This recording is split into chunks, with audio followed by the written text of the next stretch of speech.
જય માતાજી. તો ચલો આપણે શરૂઆત કરીએ આપણી ગીતાની સિરીઝની. તો આ બંનેમાંથી તમે ગમે તે એક પણને ચૂઝ કરો, રેડ કાં તો બ્લેક. તમે ચૂઝ કરી લીધું હશે. જેને પણ રેડ ચૂઝ કર્યું છે તે સમજો આજનું રીડિંગ તમારી માટે છે. જોઈએ શ્રી કૃષ્ણ તમને શું કહેવા માંગે છે. હવે હું ગીતાનું રેન્ડમ પેજ ઓપન કરીશ. જોઈએ કયો શ્લોક આવે છે તમારી માટે.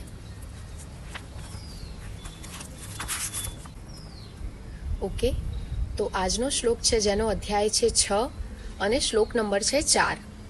આજે તો શ્રી કૃષ્ણ પ્રશ્ન પૂછી રહ્યા છે તમને.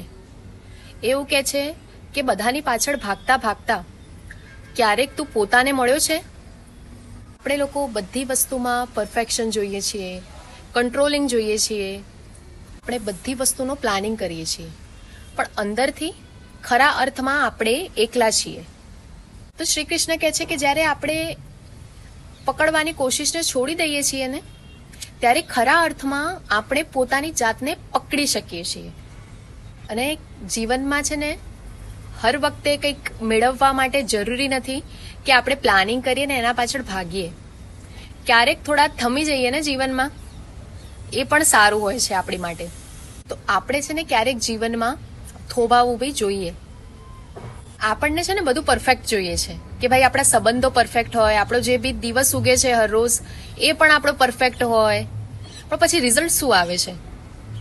રિઝલ્ટ આવે છે ત્યારે આપણને ખબર પડે છે કે જીવનમાં પરફેક્ટ જેવું કંઈ જ હોતું નથી. પરફેક્ટ હોય છે ખાલી આપણી સ્વીકૃતિ.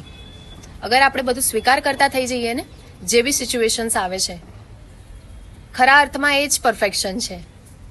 એટલે હવેથી કોઈને કંઈ બી પ્રૂવ કરવાની જરૂર નથી અને કોઈને બી કંઈ જ બતાડવાની જરૂર નથી.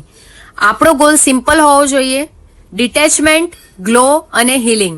તો મળીએ નેક્સ્ટ શ્લોકમાં. જય શ્રી કૃષ્ણ.